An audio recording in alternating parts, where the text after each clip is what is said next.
द्या. सोपे प्रश्न विचारा. आपले नाव काय? माझं नाव देवेंद्र सरिता गंगाधरराव फडणवीस. सर, आपल्या प्रवासाची सुरुवात कशी झाली? या प्रवासाची सुरुवात ही एक विद्यार्थी चळवळीतून झाली.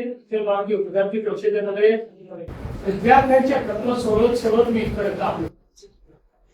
आपल्या सामाजिक कामात कोणती मोठी आव्हाने आली आणि त्यातून आपण कसे मार्ग काढले? कुठल्याही सामाजिक कोणात आव्हान असतातच. जेव्हा तुम्ही समाजात आता काहीतरी करायचं असतं त्यावेळी प्रत्येक ठिकाणी जी व्यवस्था असते ती आपल्याला बदलावी लागते. व्यवस्था बदलताना त्याच्यामध्ये अडचणी येतात. पण आपल्यासमोर किती मूल्यमध्ये आदर्श आहेत. छत्रपती शिवाजी महाराजांचा आदर्श आहे की ते स्वराज्याची स्थापना केली. त्यांना स्वराज्याची स्थापना करताना मुलाची लढावं लागलं.